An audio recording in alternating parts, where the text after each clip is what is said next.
Hi friends, Krista here. Thanks for stopping by Books and Jams. I'm so glad that you are here today. Let's talk about the books that I read in the second half of the month of June.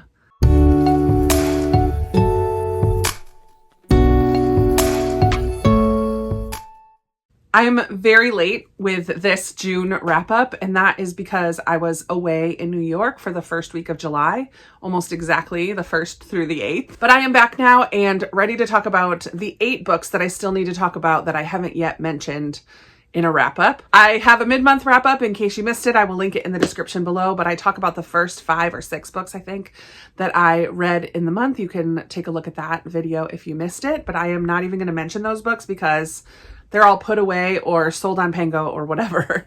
So I do have a few books here, and the first 3 I'm not going to really talk about too much because I did talk about these 3 in my Read Like a Booktube Friend project that I do. I read like Rainy from Rainy Day Reads, Cranford by Elizabeth Gaskell, a classic that I had DNF'd the first time, read through the second time, and enjoyed it. 3 stars.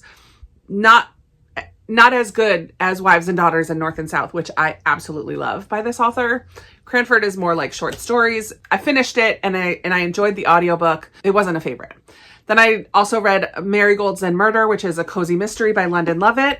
I read it on my Kindle, which is why I'm showing you the Kindle. I did enjoy Marigolds and Murder. I thought it was quirky and fun. I feel like the characters grew on me in the short. It's kind of a novella.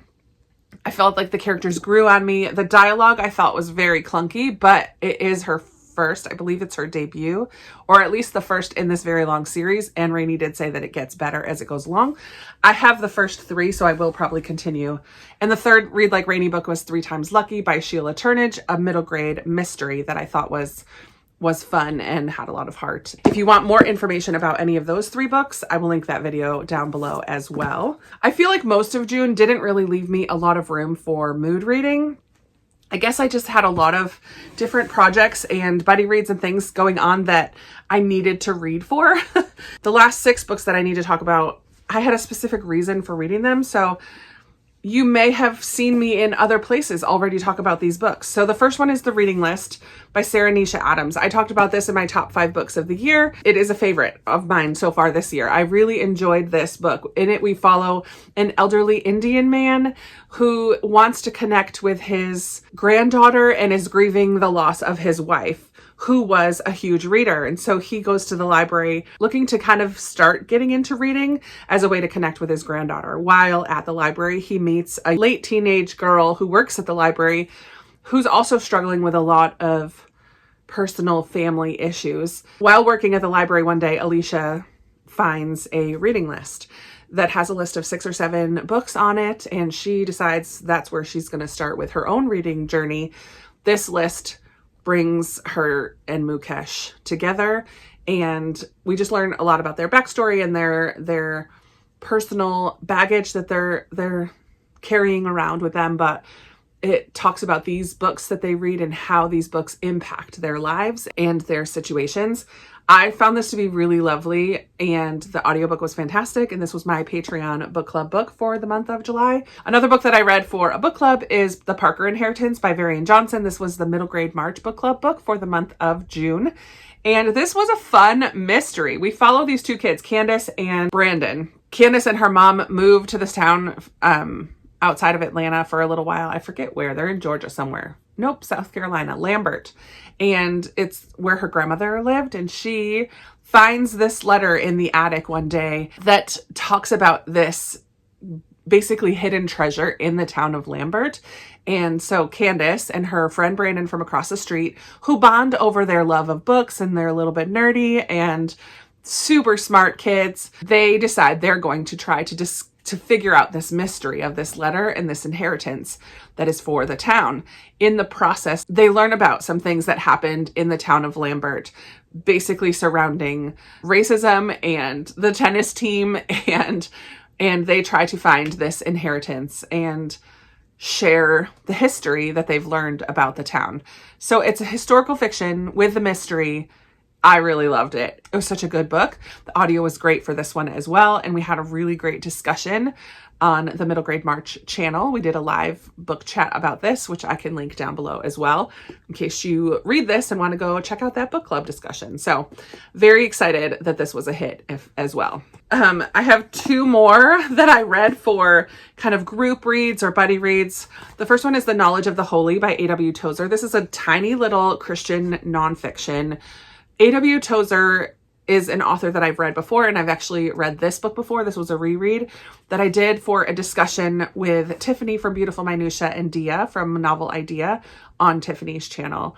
Each week there was a live discussion for the next few chapters. This was just a wonderful devotional book to return to that talks about the attributes of God and how they're all so interconnected, and God is all things at all times and cannot be changed, and nothing new that I had heard before or known before about who God is, but described and talked about in such a way that really was just so encouraging and uplifting and devotional in nature. So this was originally published in the 1960s, and the language is definitely accessible, but I have to adjust my thinking. It is a little bit older, not fully like classic, but I do think this is a Christian classic, I would say.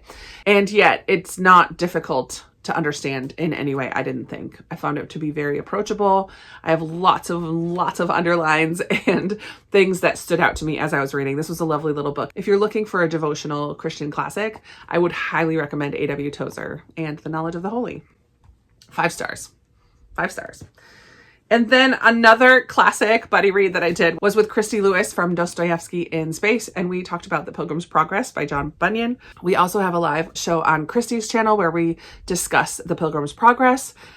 This is another one that I had read a long time ago. I was probably a teenager the last time I read this, but it is a very heavy-handed allegory of the Christian life. Our main character is named Christian, and at the very beginning, he becomes aware of his burden of sin and his need for a savior and the celestial city representing heaven, and then his journey of kind of turning from his old ways and his old lifestyle and the journey that he takes to get to the celestial city.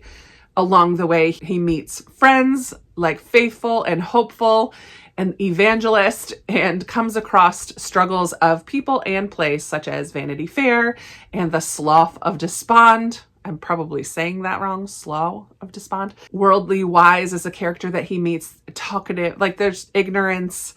There's so many different characters, and their names are exactly what their main attributes are. So it's a very heavy-handed allegory. I listened to this on audio, which I don't think was the greatest as far as retaining or really thinking about what was going on. I think the best would probably be to listen and read at the same time.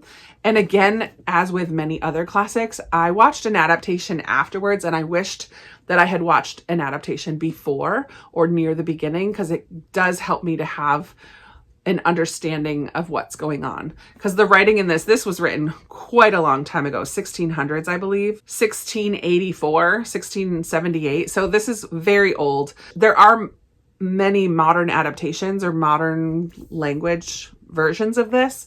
This that we read was the original kind of Old English.